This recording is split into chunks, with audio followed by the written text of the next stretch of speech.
Hello and welcome back to the Keep Right On podcast. I'm Alex Dicken, and this week I'm joined by BBC WM's Richard Wilford.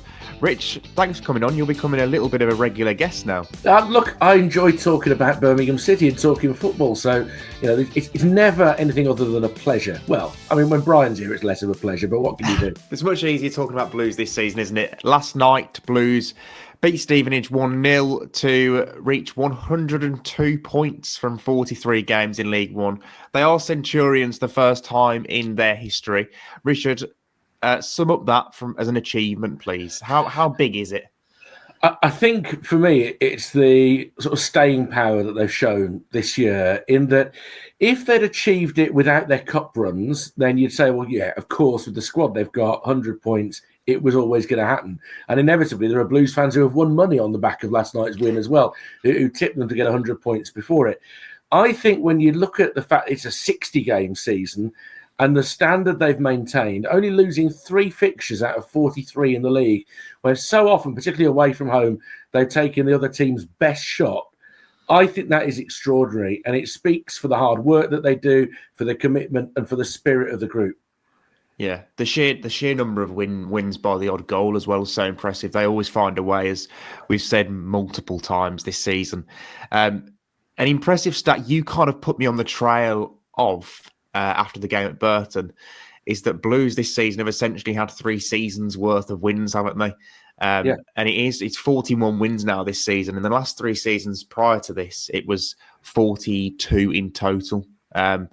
It's quite a staggering statistic. I know Blues are in League One, but it's still quite a staggering statistic, isn't it? It is. There'll be teams in the Premier League this year, if they went out of the first round of each cup, who will have played fewer games than Blues have won this season, which puts it in some sort of perspective, doesn't it? We're used to seasons where Blues win 13, 14 games. Well, they've won 13 league games away from home this season. They've won, I think it's 20 matches away from home in all competitions. There are all sorts of little records and things that we'll probably never experience again. Even if they put together what should be a pretty strong championship squad next year, they're probably not doing 100 points next year, or if they're still there the year after.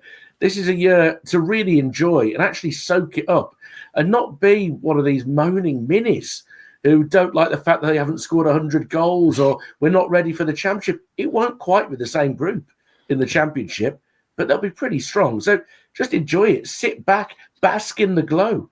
Yeah, I found some amusement in the Blues TV commentator Matt Delaney agonising over how many teams have actually got to 100 points in an EFL season before the match started.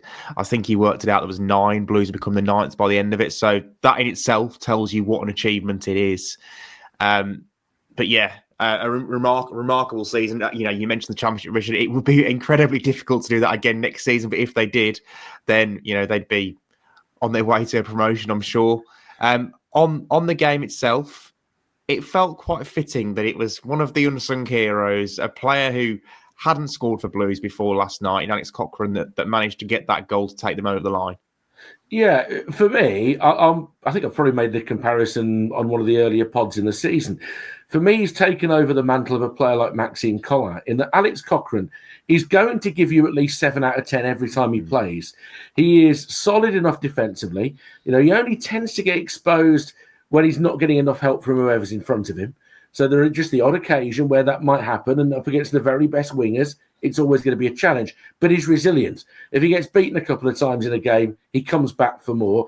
From an attacking point of view, he knows that more often than not, he's not being encouraged to go all the way to the byline.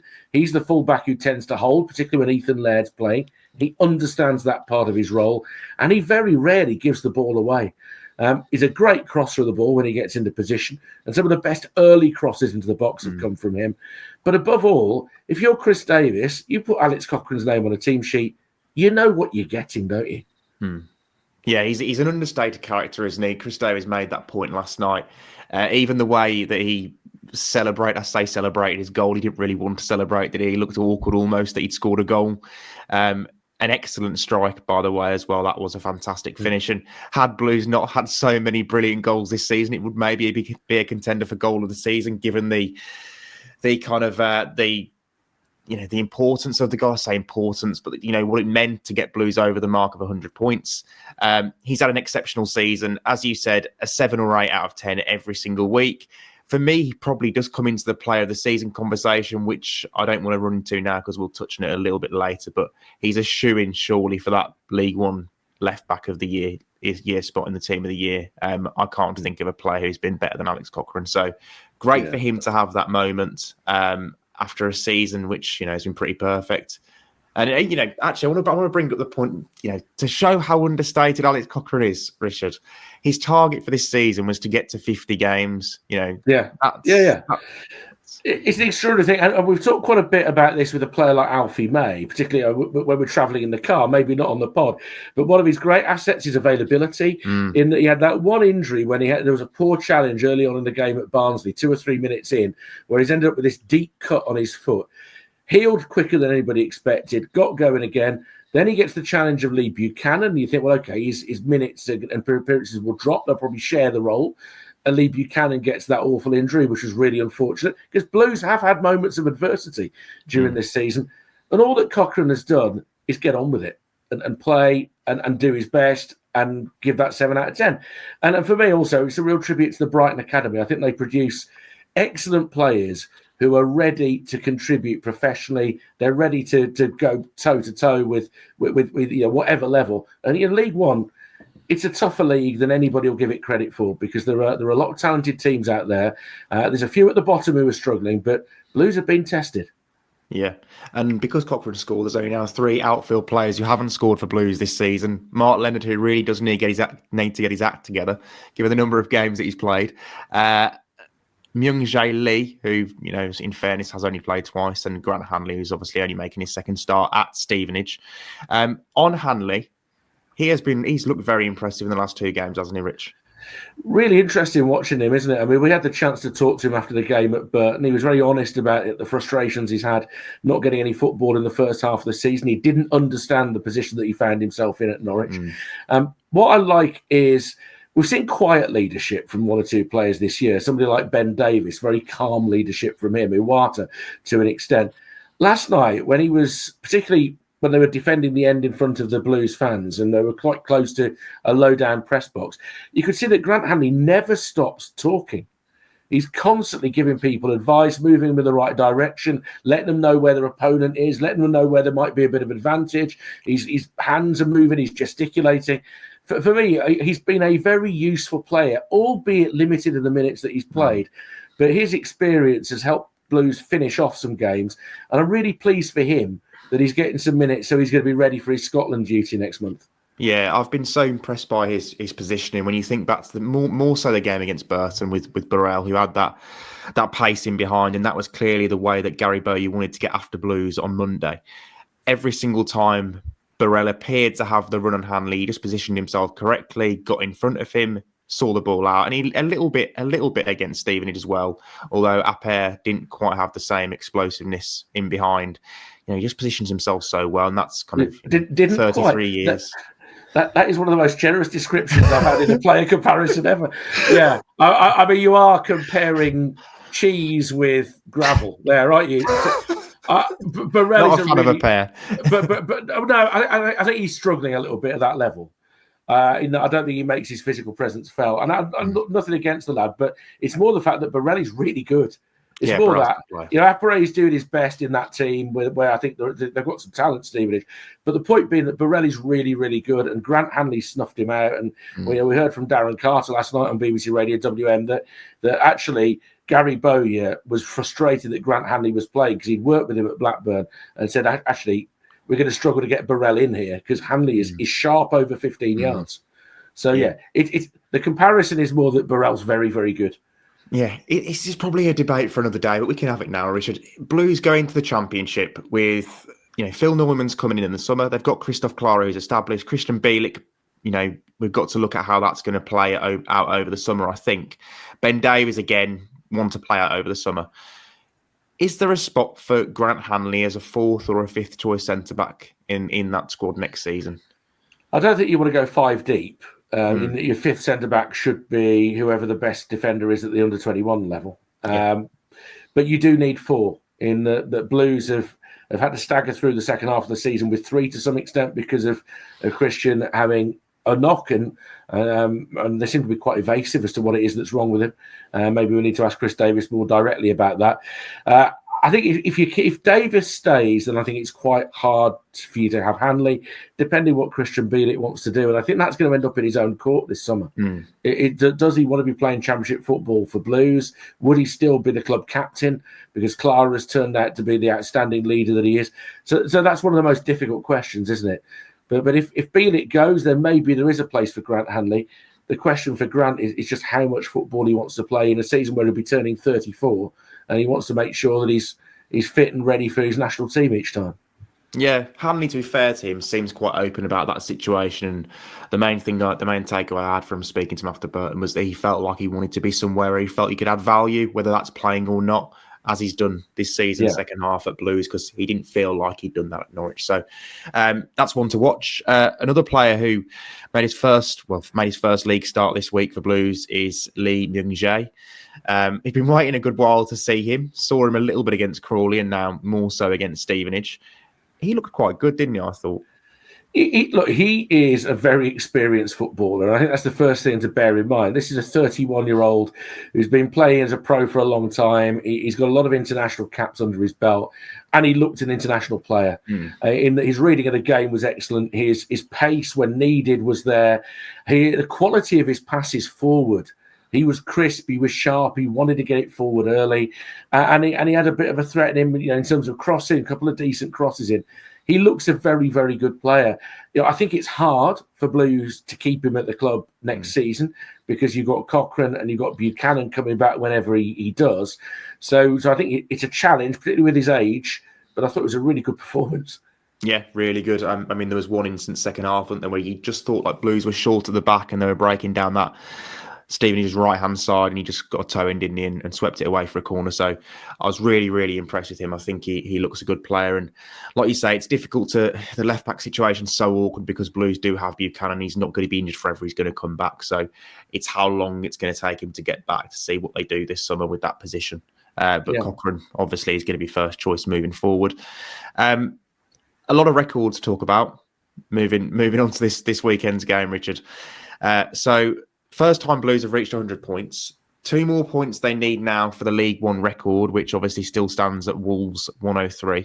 5 more for the EFL record, which is Reading with 106.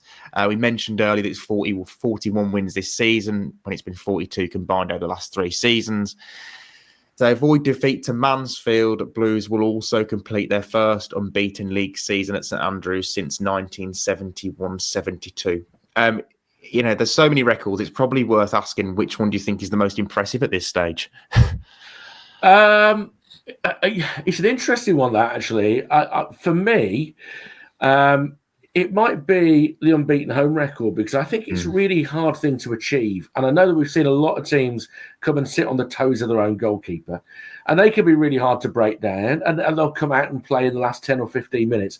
We've seen that so many times at St Andrews.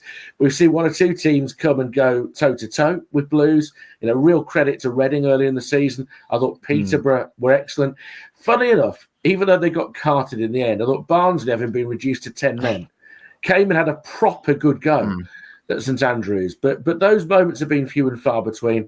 But I think it's, if you can do that, if you can make St Andrews such a difficult place for teams to play again, that's going to be important next year. I'm hearing lots of excitement, lots of buzz about what's going to happen season ticket wise at the moment, that there seems to be a massive desire for people who haven't currently got season tickets to get on board what's going on at St Andrews. I think it's going to be significant next year that they've gone this full season. If they achieve that against Mansfield, for me, that's one of the greatest things that you can carry forward to next year. Yeah, what's incredibly impressive as well is that the number of times they've gone behind in this record. I mean, Reading on the opening day, Wrexham came back to win that one. Rotherham, I think they went behind 1-0, came back to win 2-1 as well. They're having against Peterborough, 2-0 down, came back to win 3-2. So they never know when they're beaten, and they haven't been beaten at home yet in League One. So hopefully that can continue against Mansfield this weekend. In the league, there's only been 1 game where Blues just sort of in the end looked finished, and that was the Bolton away game. And Yeah. they had nothing left that day. Once Bolton were in front, you didn't think there was even a tiny chance that Blues were getting back into that game, and so it proved. But other than that, you've always believed they'd find a way back in. And I think of other places where they might have been slightly fortunate to get a point at Stockport. They were probably lucky to get away with a point at Mansfield. But they've done it because they've worked hard, and defensively they've done enough. But yeah, there've been some moments, haven't there? Yeah, Mansfield, you mentioned. Mansfield are a strange team because I remember when Blues played Mansfield back in October, it would have been. Mansfield were neck and neck with Blues, Wrexham, Wickham at the time, weren't they, challenging after promotion from League Two? But they have completely fallen off a cliff since the turn of the year. They've only won 2 of their last 21 matches in all competitions. I think it probably might have something to do with the average age of their starting lineup, which is still 31.6. Difficult to carry that kind of squad throughout a season, isn't it? And hope they'll get stronger at the end. That was the real take when we went to Field Mill. In the starting 11 was average about 30. Their bench was even older, the average age at that particular point, because there were 1 or 2 veteran players who'd been rested after a really tough game the week before. I think perhaps Nigel Clough has been a little bit too loyal to some players, because the way that they play and the energy and the attacking intent that they had in the second half of that game, you could see why they were in the upper reaches of the table. But they've been the one that have really fallen away. I think most teams have held their ground. I suppose Huddersfield are perhaps the other surprise in that they drifted out of contention, because we're only talking, February? Was it January or February that Blues went up to Huddersfield? And at that point, Huddersfield were very, very much alive for automatic promotion. And look where they are now. Yeah, I mean, Mansfield are only 5 points above relegation. They've got a game in hand, to be fair, and with 2 games to go. I mean, that's probably not going to happen. Bristol Rovers and Burton aren't going to catch them. You wouldn't think. Do we anticipate them spoiling the Blues party on Sunday? I think it's difficult for them. They're coming in on a rotten run, aren't they? You said the longest stat, but the current stat is 5 defeats in a row. They've conceded 11 goals in the last 3 games. Chris Davis is going to put out what he would consider his gala 11 if they're all fit. So I know Ethan Laird's been a bit unwell this week, but I think you can probably predict the team that he's going to put out for the start of that game fairly straightforwardly. When you do that, when you do your Birmingham Live thing, I think I know what the 11 is that you're going to put out for that game. And I think they're going to want to end on a high. If I'm Mansfield, I don't want to be conceding early, because I think that it could be a little bit of a carnival. Yeah, one to enjoy. The awards night for the EFL will also be on Sunday. It's going to be a very, very quick turnaround for Chris Davies and Tomoki Iwata if they do want to get down for that ceremony, because obviously Blues are going to have their own celebrations, their own trophy lift. We probably aren't going to speak to Chris Davies or the players until probably gone 6 p.m. at least, I would think, on Sunday. Getting down there for what's going to be probably a 7:30, 8 p.m. start for the players and managers, I think is going to be difficult. The awards night, do we think Blues are going to have winners? Do we think Chris Davies and Tomoki Iwata are going to take the awards? It's a really hard one, isn't it? Because whatever Blues have done this year, it will be underestimated by people. The fact that Chris had to wait so long to get a Manager of the Month award is insane. And I do think that other managers have done a wonderful, wonderful job this year. So he's up against Phil Parkinson at Wrexham, Nathan Jones at Charlton, and Richie Wellens at Leyton Orient. Okay, and I think Wellens is probably the outsider of the 4 to win the award. They've had a very good season. I think Wrexham have overachieved. I think Phil Parkinson has done exceptionally well, and they knew they had to rejig things a little bit in January. And I think Nathan Jones has done an outstanding job with Charlton. You wouldn't want to be playing in the playoffs, would you? No. And they could yet steal a march on the top 2, because again, another big game for them coming up at the weekend. So I don't think there's a wrong answer, other than I can't see Richie Wellens winning it. So I just think Chris might miss out, but it'll be close because he's setting records. There are too many variables with Wellens, aren't there? I mean, they've still got to get into the playoffs for them to have had a brilliant season. Yes, they've come from relegation candidates, back in November and done an exceptional job, but I just don't think he will get it. I understand what you're saying about Parkinson. I would say they've probably had the budget to be where they are. Charlton as well, I think they've had the budget to be where they are. So I think those two are probably in the same way. Chris Davies is at par. Chris Davies, for me, should and will win it because of the points record that Blues are going to inevitably take. and because they've gone through 100 and won the league in an absolute. By the way, where's Dave Challoner on that list? I know. I think Stockport is a superb story this season, particularly having to get over the loss of Louis Barry, who was so intrinsic to what they'd done in the first half of the season. So for me, I do think Chris should be the manager of the season, but Dave Challoner would be runner-up on my list. Yeah, no, I agree. The player one for me is a really strange one because the three players who are nominated, Smokey Iwata, Davis Caylor-Dunn of Barnsley, and Richard Kone of Wickham. I'm not sure any of the three would be on my three-man shortlist. I actually wouldn't have Tomoki Iwata in my top three Blues players, not to slight him and say he's been poor this season because he quite clearly has been very good. I just think there are probably better candidates within the Blues team. But now he's in it. I think he should Clara Anderson. What? And I'd put Peck because that's me. I'm that side of the Peck Iwata debate. But yeah, I think Iwata's had a great season. I think he should win it out of the three candidates. But yeah, I think especially with the other two, there could have been a little bit more imaginative there.